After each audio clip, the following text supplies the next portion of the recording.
Review of Raw for Monday night on USA Now on the John and Wei Take the Mic. Welcome to Review of Raw. I'm John Pollock along with Wei Ting. And this is where we chat about Raw after we sit through all 188 minutes of it, which we did on Monday night. It just felt like a really long 3 hours. Yes, it felt like this Raw was a real wake-up call for a lot of people. Yeah, you could tell me, yeah. Are you ready to chat?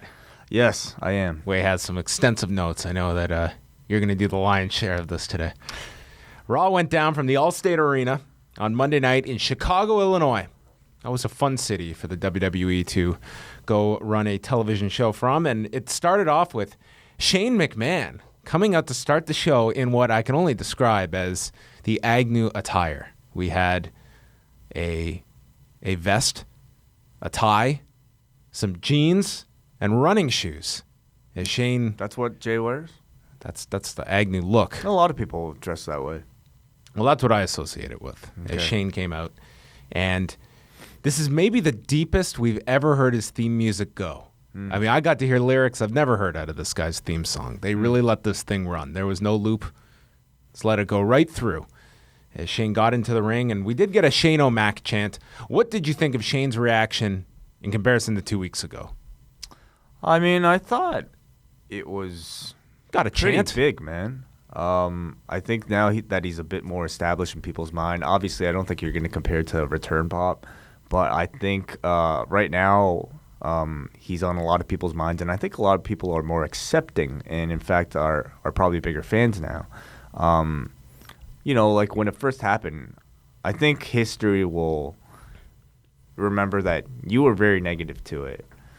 And as a result, people might think that I was positive to it. I wasn't necessarily that positive to it. I think I was just more open to the possibility of it. But I think I was far from, being a super fan of the idea.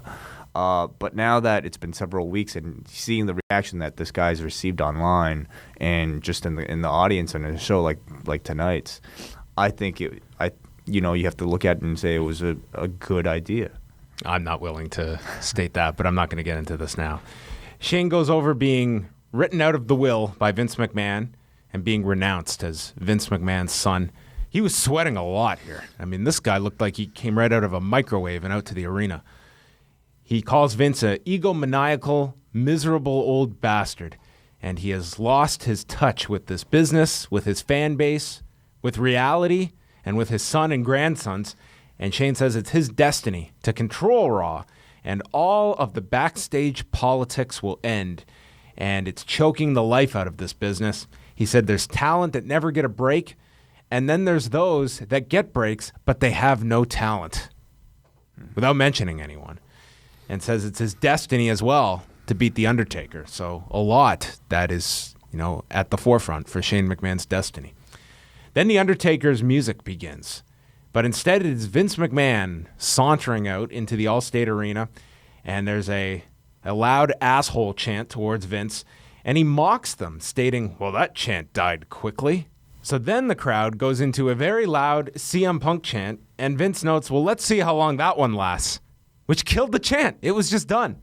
Vince says he was at his office rewriting the will, of which it will all go to Stephanie, and he found a photo of himself with Shane when he was a child, right before his very first WWF event.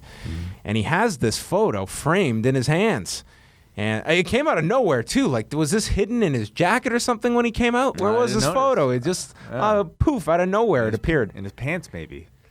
So after, he pulls out the photo and then shatters it on the entranceway and steps on it, stating... You know who I feel bad about? Are guys like Rusev or any guy who has to wrestle barefoot, having to walk down the ramp on that broken glass. Oh, there were probably shards of it that they missed. Yep. Well, this is the big angle. So guys have to literally be on eggshells as they will walk around. But it never. I suppose he was going for a big reaction, like, oh, he broke something. but it didn't look that. It was a frame. Yeah, I mean, it was. I don't know what. $5 frame from Walmart. I don't know really what the symbolism of it. I mean, if he had torn this photo up that people believe was the original, maybe that would have got that reaction. Torn it. I feel like anytime you do like break something in wrestling, it has to be big. Like it's got to be like a 10-foot tall poster or something. Yeah. But this little frame breaking, it just looks so small. The frame wasn't the sentimental part. Yeah. But it was symbolic way. It was He symbolic. should have hit delete on his laptop. Oh man, if he had a jump drive Yeah. with his whole entire family photos. Whoa. And he just chucks I it. always worry about losing my I have like all our family photos on a hard drive. I'm talking like our whole family's photos on one hard drive. I'm always paranoid about that hard drive crash. Well, that's why you post them on the internet so everyone can see everything and they're saved. That is the trade-off. Yes. Well, yeah, you should install in a cloud. Yeah, I worry about privacy. Oh, I don't want people to see my the baby unreleased photos. Ting photos. Yeah. You could find yourself in a Hulk Hogan mess. Yeah. His trial kicked off on Monday. And what did you think? Man, it's going to be an interesting trial. It's going to be very interesting. He's going to be cross-examined on Tuesday, so you can follow along with that craziness. So the photo is destroyed, and this is shattering everybody's heart as he notes that Shane is no longer his son, and Shane is simply going to be known, just as he always has, as Vince's son, and that Shane's sons are going to see their father fail and watch their dreams shattered. And he says that Shane's sons will at least have one father figure to be proud of, him, and ends it by saying, "My greatest creation will put to rest my greatest failure." And either this means that The Undertaker is going to destroy Shane, or the WWE is going to bring back the World Bodybuilding Federation, maybe. There's a number of failures that I think he could put on that wall in that office.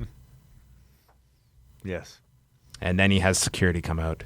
What imposing security this was, Way. Some independent finest out of you guys Chicago. recognize? No, I did not.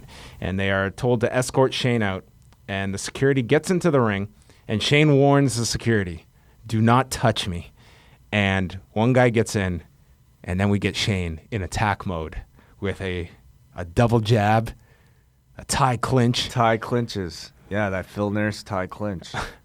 I will, far be it from me to offer any advice.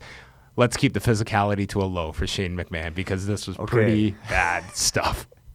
You say that, but These punches looked awful, wait a Way. second, John, but you say that, but look at the reaction this guy got when he got physical. This guy, it felt like Steve Austin in the ring. Seriously, judging by the reaction, he didn't need to do a whole lot, and this crowd was just going nuts for him. Well, do less.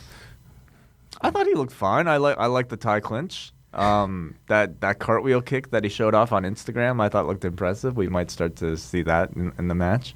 When's that cartwheel kick going to get busted out? In the Hell in a Cell, on the roof of the Hell in a Cell. You got to save that Yeah. for things like Instagram and WrestleMania. Okay, you're just a hater. I'm You not. hate Shane McMahon. Listen, I think what's actually surprising is watching those Instagram clips.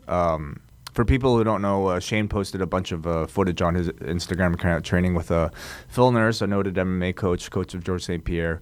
And the guy is huge.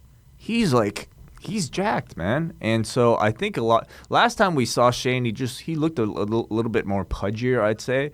But I think in the year's time, he's really he's got that Vince build. So I think we're in store for almost. I wouldn't go that far Not about that the Vince far? build, but he's in good shape. He is very good shape. He's 46. He's a big. He looks way better than when he was 31. Yeah. You're right. He looked very pudgy. I mean, that's why he wore those baseball jerseys, to hide that. Now he's a big, jacked guy, and I think people are going to be in for a bit of a surprise when they see them in there with the Undertaker. Is he going to work in black Levi's with no shirt?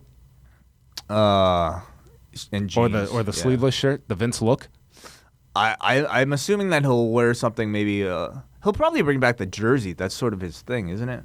Well, that kind of negates all the work you're putting in, right? Yeah, maybe cut off sleeve. What was the peak of Vince's look? The 99 Rumble coming out, and everyone was just like, what is going on? Yeah, he looked pretty big there. Just around that period, I'd say like St. Valentine's Day Massacre, he, all greased up. But that initial wow factor of, wow, I can't believe this dude underneath this suit looks like that. We might get the same thing with Shane at WrestleMania. I wouldn't expect that. That Vince No, entrance it's not at gonna the be the 99 same. Rumble was one of the most ridiculous things I've seen in recent memory. That not even being all that recent. Kevin Owens and Neville was actually, I want to go back to this Shane promo because I thought there was a massive disconnect between Stephanie's promo and Shane's this week because there was no acknowledgement. There was no response to Stephanie's promo. It's as if that didn't even exist. Stephanie was not even brought up in this promo by Shane. I thought that was a major oversight in this whole promo by Shane. What should he have addressed? Like the idea that the abandonment, the fact that everything, all the accusations Stephanie made, right. This was the response promo to that. And instead, it felt Stephanie, outside of that segment later in the show with Vince, I mean, she was kind of removed, and this was much more just singular on Vince and Shane as the program. Yeah, I mean, it felt like maybe last week it ended up looking like Stephanie was kind of more talking to herself rather than being a part of the whole storyline. Perhaps, yeah, that was an oversight. But overall, I thought this segment did good to give Shane some physical credibility. Each week on Review of Raw, pay attention for the secret question. You can tweet the answer at Law Radio every week for your chance to win a t-shirt from Pro Wrestling Tees.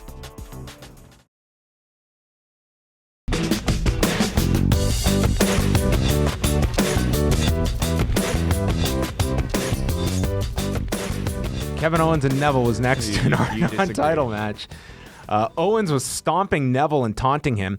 Michael Cole brought up that he was watching a YouTube clip where JBL clotheslined Shane McMahon, which was from the 2001 SummerSlam, which if you have not watched recently, JBL murders Shane with this clothesline. So I guess they have, maybe that's part of the Shane McMahon collection they have on the network. Mm-hmm. I don't know how Cole was watching this. But he did plug it on YouTube, by the way, not the network.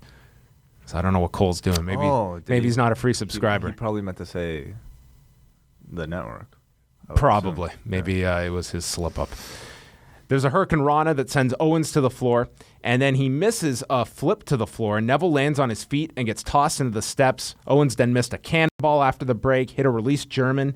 I thought these two worked very well together, just feeding for one another. It was very smooth. There was a shooting star that Neville hit to the floor with Owens standing. Returned Owens to the ring and then hit a standing shooting star for a 2 count. Then Owen dropped him from the turnbuckle, turned around and hit a moonsault off the top, and then missed that. Dropped by Neville, who hits the red arrow off the second turnbuckle for a near fall. Was it the red arrow? Because I think he actually hit the Phoenix Splash. Because the red arrow, he usually faces the opponent. This was him doing a moonsault into a 450, so I believe he hit a Phoenix Splash. Well, maybe that was his Hayabusa tribute. For sure it was. Yeah. So then the crowd went nuts for that, and Owens recovered, and there was a schoolboy with the trunks for the win. And Owens then attacks Neville after the match, tosses him shoulder first into the post, and then they go to the floor, and he teases powerbombing him on the edge of the apron, when Sami Zayn's music hits and Zayn runs out, starts brawling with Owens, and Neville recovers, hits an enziguri to Owens, and they end up clearing the ring, sending Owens to the floor, up the ramp, and Zayn stands along Neville. They shake hands, and this felt like Zayn's main roster call-up. Yeah, you think so, eh? Yep. I watched this, and I was wondering if this would be for Roadblock or for WrestleMania. I believe the plan is WrestleMania, but I think it's going to be a multi-person match. With Neville. With Neville, and I would think that that's where The Miz and Ziggler are also going to land. Oh, my God. That just kind of makes it worse. I mean, I'd much rather see a singles match between Owens and Sami Zayn. I'm a little surprised. I think it's incredibly rare for guys to get called up for a multi-person match too, which several feels weeks before Mania. I mean, it's sort of the worst time to call somebody up. They just kind of get forgotten. The only difference I think would be is if Zayn got a singles match, but I'm sure for a slew of reasons they're deciding not to do that, which is a little unfortunate. But I think Zayn got a good enough reaction here. He's only made some short appearances onto the main roster, but I think they're just going to treat it like, he's always been around and not. And I kind of worry about that because I would like to see him get the proper, debut push. Yeah, he got a very good reaction, but I wouldn't say it was. It was Chicago. I wouldn't say though it was overwhelming. No. Well, it's already like what, the third time? Exactly. It's not like this is his first appearance on Raw. He's had a few by this point, and I think last year's the U.S. title match was treated as the big introduction. If you're going to put him in a multi-man match, what really is the point? Why even add him right now? That's a good question. I mean, he's got the Nakamura match WrestleMania weekend, which is a major focus for him. I'm more looking forward to that than a multi-person match. Mm-hmm. So anyway, afterwards, they had this video from The Rock that he posted online, and they're very much pushing the fact that if you sign up now, you get WrestleMania for free because of the 30-day deal that they have and pushing the free WrestleMania campaign. And we're getting The Rock on another show before the Mania? They haven't announced that. Oh. No. Do you think we get The Rock? I think to set up something for WrestleMania. Or is The Rock the hook? Or is The Rock the draw to order WrestleMania? I think that there's a certain interest in him, but as of right now, no one knows what he's doing. Maybe it's just Instagram videos.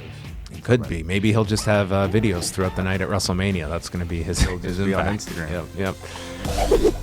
Log on to FightNetwork.com daily for podcasts from Live Audio Wrestling covering the entire industry on a daily basis.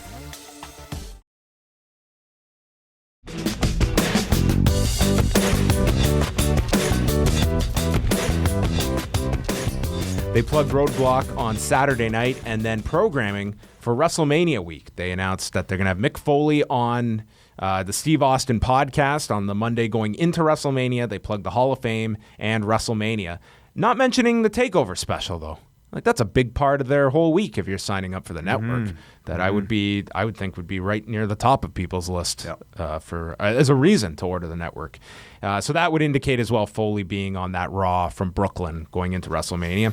They recapped Hunter's attack on Dean Ambrose from last week, and then Dolph Ziggler is chatting with Zack Ryder, who got about 8 seconds of television time on Monday night before he was shooed away by Stephanie and Dolph.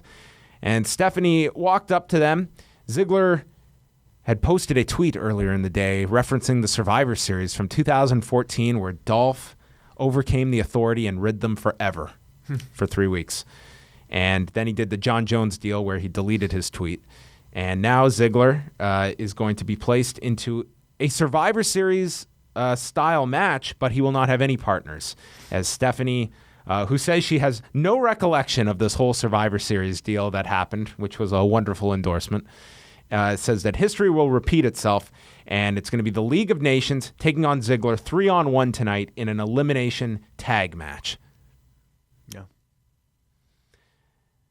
They had a mention of this week's Total Divas Way, which, boy, this week's show is built around a scooter. Sounds very exciting. Do you know, like last week's show, which I guess we'll hear from you later on. Yes, I will be giving a review. I'm glad because a lot of people might want to know because it was the least watched Total Divas of all time last week. I could see why. Brie Bella took on Summer Rae. Summer attempted this rolling guillotine and ended up in mount on Brie. Brie got out of that and applied a half crab, and then there was a rope break. Brie is now just permanently wearing Daniel Bryan's shin guards in her matches. And Brie hit the kicks to the chest, running knee, and then missed a cross body off the second turnbuckle when Lana came out, and I guess she went to the Goodwill and picked up all of her Ziggler wear that she had gotten rid of because she was all decked out in her denim here. Yeah, it was definitely her Dolph Ziggler look, including the hair and everything. Weird. This is like Steve Urkel getting into that machine, and she becomes the denim Lana. Stefan? Yeah, that's what Lana went through here. Oh, she became... Okay. Summer got a roll-up, of course, because this whole transformation of Lana was too much for Brie to process, and Brie Mode had had a virus, I guess, hit it, and she was rolled up and pinned in 2:05. Brie Mode had a virus? Yeah, her... like it's a computer? Yes. Okay. Lana comes in and then hit an X Factor onto Brie. Uh-huh. It's actually the default women's move, I think. The X Factor? Yeah, I mean... well, it's teachable. We've seen many women over the years, especially, I guess, women who aren't known as being good wrestlers, be able to use it. Well, I guess then that's the sign here for Lana.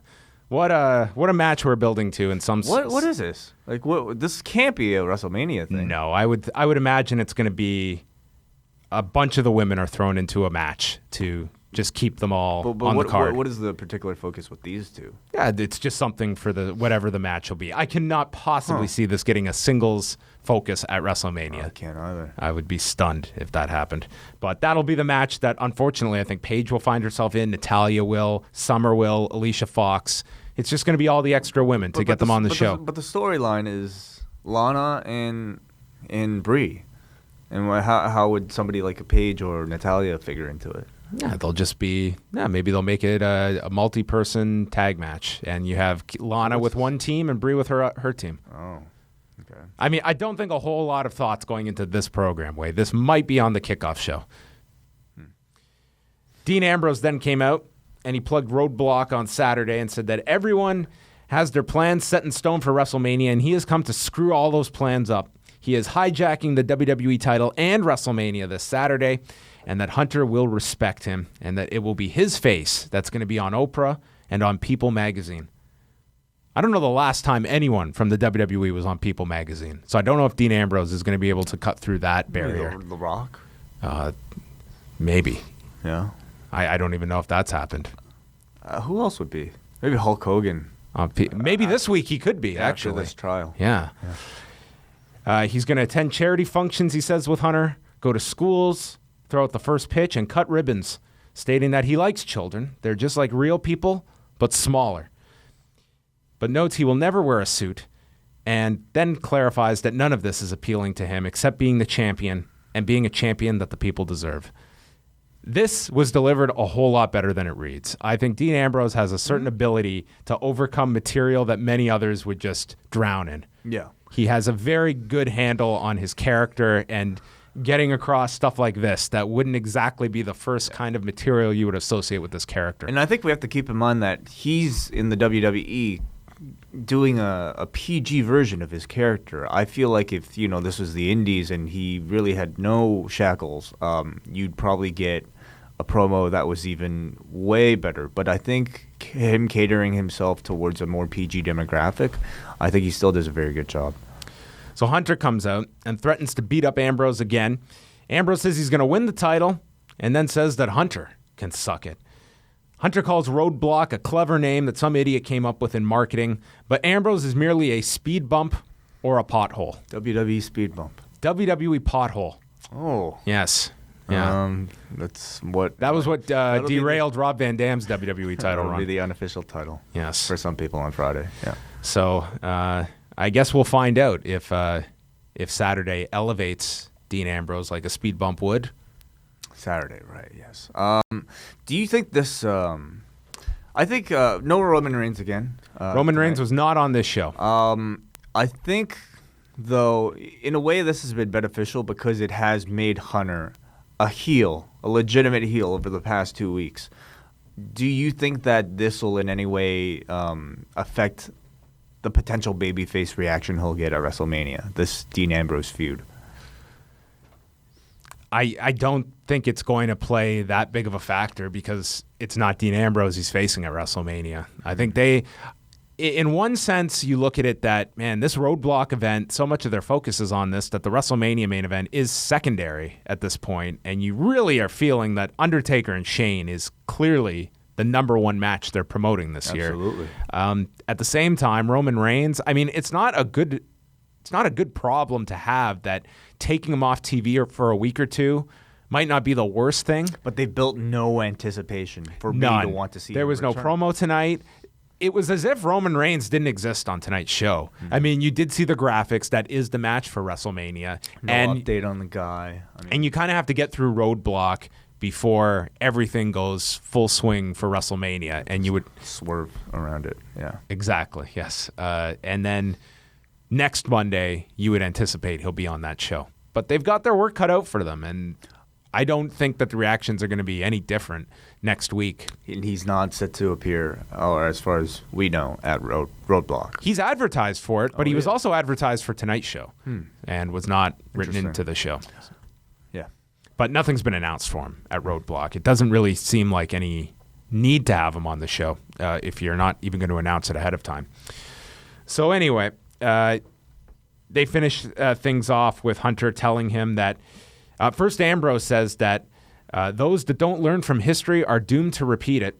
And Hunter tells him to stop with the delusional thing. He's going to get hurt permanently. Hunter notes that he is driven. A lot of driving analogies as we are on the road to WrestleMania. Yeah. And Ambrose challenges him to come into the ring. Hunter then says he fights on his time, and he makes a match for later with Dean Ambrose and Bray Wyatt. I don't know about you, but knowing that that was the match we were going to have to wait till the end of the show for, I just had no desire to see yet another match between those two. They really had nothing else. No, the matchups aren't really all that strong. This Wednesday on Review Away, Wei Ting and I are reviewing the April 1st and 8th, 1996 episodes of Monday Night Raw coming out of WrestleMania 12. We're also going to hear from Mick Foley, who made his World Wrestling Federation debut at these tapings. All coming up Wednesday morning. It's Review Away at liveaudiowrestling.com.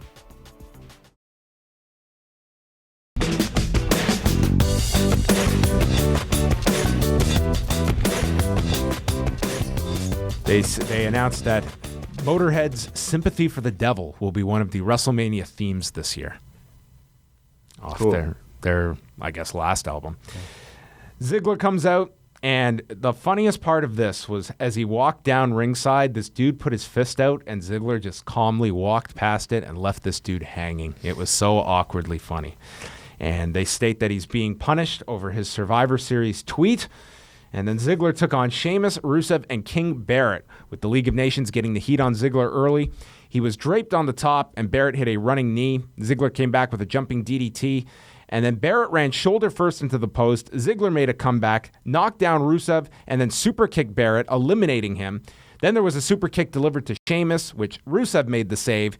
Ziggler ducked a brogue kick. There was a roll-up for a 2 count. He missed a famouser, and then Rusev was on the floor, hit Dolph with a head kick. He turned around and ate a brogue kick from Sheamus, and Sheamus pinned Dolph Ziggler. Yep. Wade Barrett, the lone heel, taking a fall. Which will probably be his role as the League of Nations continues. When did he come back?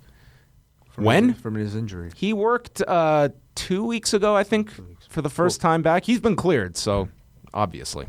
So he'll just be there to take falls and keep the other ones strong. Mm. Then we had a music video for Shane McMahon with all of his crazy stunts and comments from various talent and I guess setting the bar high and getting everyone's memories up to date about what this guy has done in the past and what you will expect at WrestleMania. I mean, they showed everything here. I thought this was good. You have to imagine a lot of fans, especially younger fans, haven't seen those Shane matches, or maybe we're too young to remember them. So they have to go watch the Shane McMahon collection on the network. Yes, they do. But I thought this was a good little video recapping his highlights. Becky and Sasha he is a highlight reel type of wrestler. Oh, he's not a guy that you put up his entire matches. He's a selective edit, for sure. Becky and Sasha are backstage, and Sasha's saying how she had Becky beat on both Raw and SmackDown, compares Ric Flair to Hugh Hefner, and then asks her to spare the Nicki Minaj attitude. That's what Becky says to Sasha as they have a tag match next, and it was announced on SmackDown. This will be the three-way for WrestleMania for the Divas title, which I think everyone kind of saw the seeds being planted, that that's the direction they were going to go after the two non-finishes last week. Naomi and Tamina took on Becky and Sasha, a very quick match. Naomi hoisted Sasha in the air, who came down with the double knees. Tamina dragged Becky to the floor and into the barricade. JBL stating, "That's what happened to Conor McGregor on Saturday." Nick and Jake Shields just yanked Conor to the floor and threw him into the barricade. And then Sasha hit the backstabber into the bank statement, and Michael Cole yells, "That's what happened to Conor McGregor on Saturday." Conor tapped the bank statement. Yes, he did. He probably got a very healthy bank statement after Saturday. And the babyfaces, I guess you can call them that, Becky Lynch and Sasha get the win at 1:53 and immediately get attacked by Charlotte, who leaves Becky and Sasha laying in the ring. Yeah, so I believe that was the only MMA fighter mentioned on this episode of Raw. Yes. Correct? I think so. The only MMA fighter mentioned. The only UFC fighter. Or the only UFC fighter to get mentioned on Raw. That's correct. Yeah. The Law has launched its own YouTube channel, which you can subscribe to now. Simply go and search for The Law Live Audio Wrestling on YouTube, and you can get all of our videos, including classic editions of Review Away, brand new Review of Raw episodes, and the return of Ask Away, where Wei Ting and I answer your questions. Go search for The Law Live Audio Wrestling, subscribe today, and catch all of Live Audio Wrestling's videos.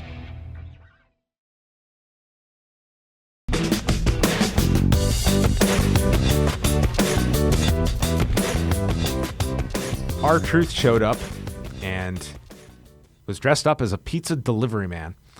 And he passes by Mark Henry and walks up to Goldust. He has a Chicago deep dish style pizza because he wants to make peace and be a tag partner with Goldust. R-Truth has made a complete turnaround on this tag idea, but now it's Goldust who's reluctant and says that if you were a real tag partner, you'd know that I'm lactose intolerant and that his butt would explode if he ate a slice of this pizza.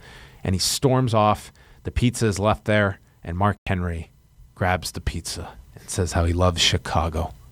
I wish this was an ad for the pizza company, much like the Subway ad. I think this would have been a much more effective Subway. If it was R-Truth going to Mark Henry and saying, how do you do it? Yeah. How do you keep that look? And then Goldust being like, anytime I have one of these chicken marineras, I just get crazy diarrhea, so I should stay away. My ass explodes. Yeah. They had this Snickers spot showing Austin winning the title from Michaels in 1998. And then the New Day came out and note that they have been champions for 197 days. And they compare Y2 AJ to zombies. And they go to Big E says that they all got matching tattoos on their ass. And Big E goes to show his off when Woods and Kingston are saying, no, we never got tattoos. And we're led to believe that Big E has a big tattoo on his ass. So yeah. Bad positioning of segments here with the exploding ass and tease of the ass. So Kofi Kingston and Big E taking on Chris Jericho and AJ Styles for the tag titles. This crowd was so great during this tag match. This was easily the best match on Raw. This was a very good match. There was a double... first of all, Styles and Jericho were out with their... awful-looking T-shirts. I will say, when these shirts came out, everyone was jumping to the conclusion that, that means they're staying together for a long time. If you saw these shirts, and the fact that not so much they designed these, but when these two came out, they just screamed that this was it for this team because they looked ridiculous wearing these tandem shirts together. This shirt might be just done for this swerve because look how bad this shirt is. What I thought for sure. This is like impact font. Oh, they must have printed 50 of these. In italics, and like it must have been code breaking and risk taking is what it says on the back. Code breaking and risk taking. It must have taken them like, dude, 5 minutes to make this. Someone did buy that shirt. What I thought they were going to do, when they came out in the shirts, I just felt the turn was coming. But what I thought was going to happen was the old Rockers deal where Michaels tore the magazine in half and threw Marty's side on him. I thought they were going to tear the shirt and he was going to take the AJ and throw it down. A shirt is much harder to tear in precise fashion. Did you watch one Hulk Hogan entrance? He didn't tear it down halfway. You're asking a guy to... You cut a V and you just rip it. Yeah, I'm not asking for a clean break. I want to see you try to tear a Y2 apart from an AJ on a shirt. I think that's very difficult. Wait, these shirts are... You could have cut it. You could have had a pair of scissors and cut it down the middle. Yeah. Well, that's why you would never be in charge of executing a breakup angle.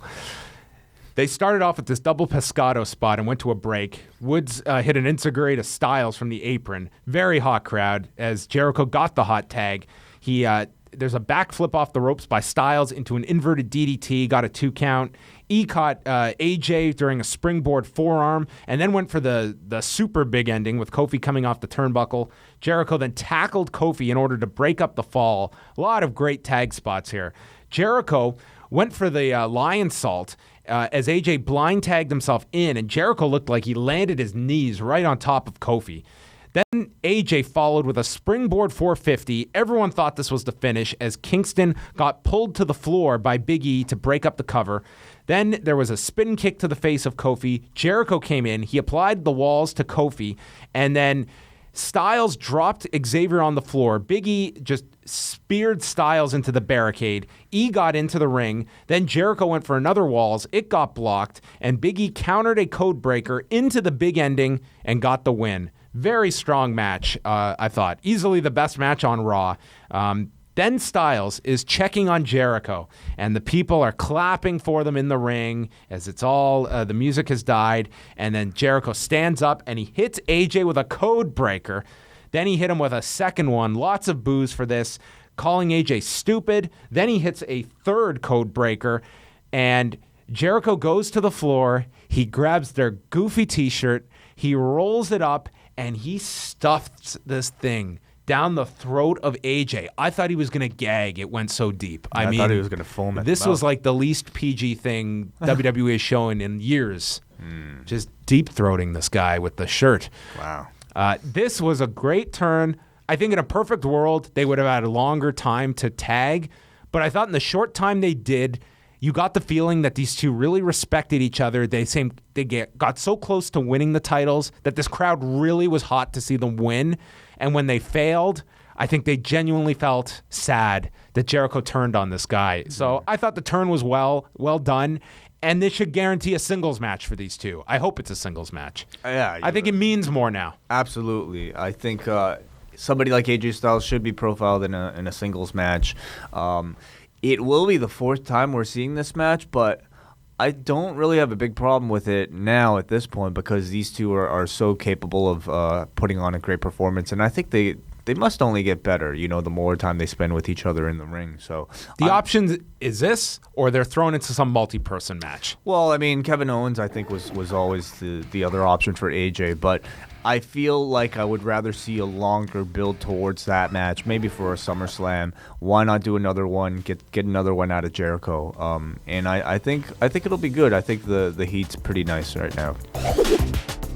This Sunday night on The Law at 11 p.m. Eastern Time, it's Jason Agnew and myself as we will be welcoming Mick Foley and Rosemary from TNA, a.k.a. Courtney Rush. We'll also have a rundown of the WWE Roadblock event, Dave Meltzer, and your calls. It's 11 Eastern this Sunday night on The Law.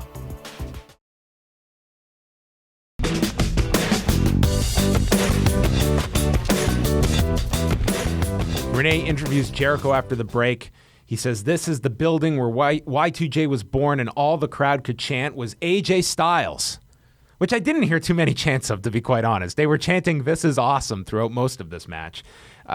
He just kept saying this chant over and over to get it over to the people and says that the people won't be chanting this anymore.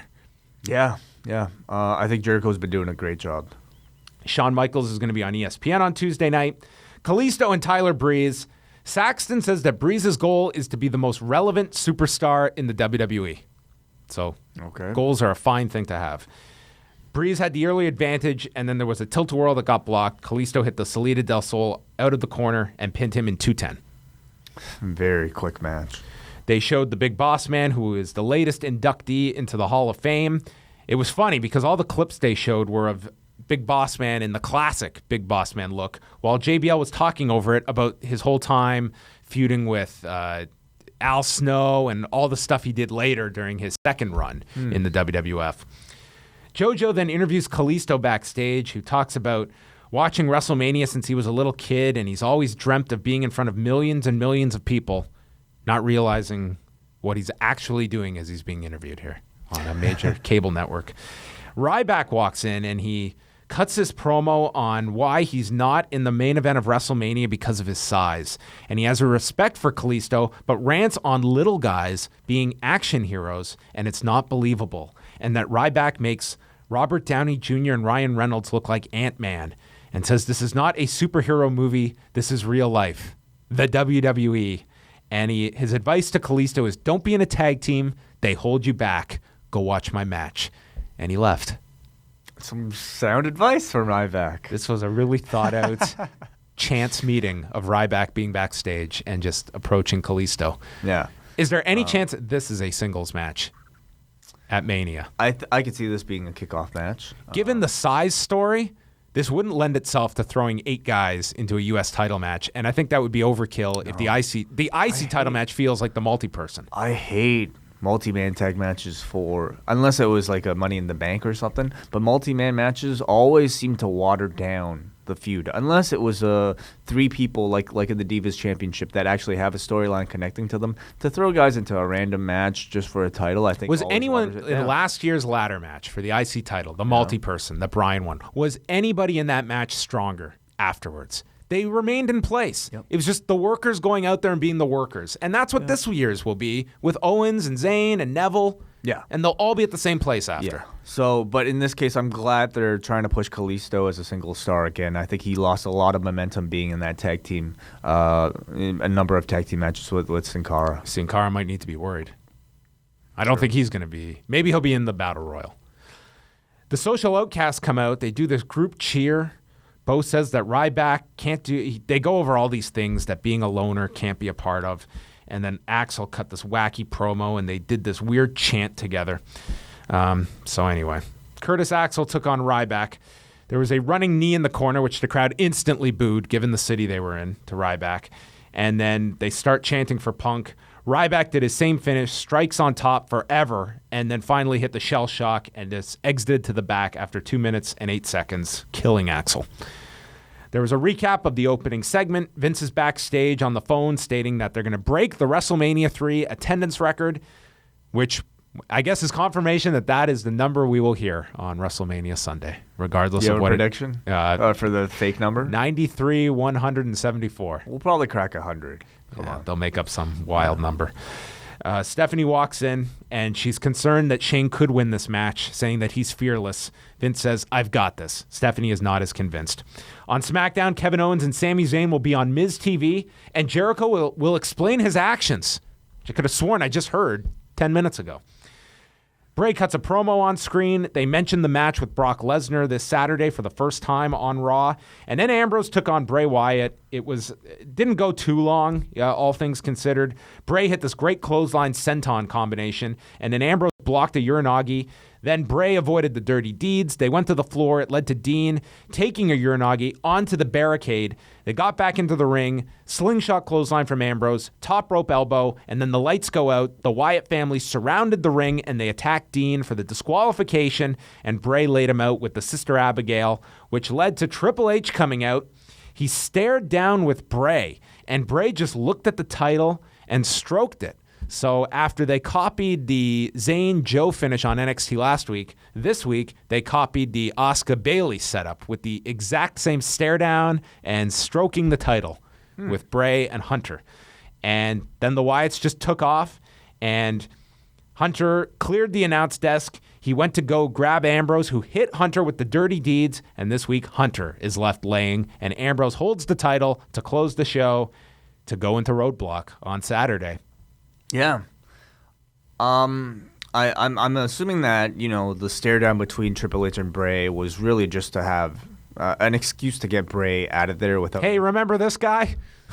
We really screwed him this year. Yeah, or I don't think they have really any plans. Obviously, I don't think Hunter will have the belt after WrestleMania, but I think it was just a way to get Bray out of there without making him look too beneath Triple H. I'm really surprised at the lack of promotion for that Brock Lesnar-Bray Wyatt match, considering that the last network special was all centered around Brock Lesnar. Was that the last one? The Japan one? Yeah. Well, the Madison Square Garden one was. Okay. Both so they're were. both centered completely around Brock Lesnar. And here you have what was supposed to be a WrestleMania match between Brock Lesnar and Bray Wyatt on the network, and very little promotion, no promotion virtually until a brief mention in the beginning of this match. Yeah, and there is a story that they introduced on TV, maybe premature because they completely changed course on it, but people saw that. You should have acknowledged it. It's Triple H and Dean Ambrose that they're mainly promoting. This required a Heyman promo, I feel, on this show. Definitely. I don't think this necessitated Lesnar being here, but Heyman should have had a promo on this show. Some video package or something, But, yeah, he'll be on the show as well. So Roadblock is coming up on Saturday in Toronto. Tickets are selling very well for that show. It will be full. So that's coming up on the network on Saturday night. And we assume Roman Reigns back on the show either this Saturday, if not next Monday. And that's when I think pretty much the whole card, I think you can pretty much piece everything together. I mean, you have the skeleton of the card essentially all out on television. You're just connecting the dots. The questions are where some of the others are going to fit in. Your Rocks, your Austins, your Foleys that are all expected to be on the show in some fashion. Shawn Michaels. Maybe he's going to announce it on ESPN with the coach. Maybe he's going to be. Maybe he'll be doing the ESPN coverage for WrestleMania.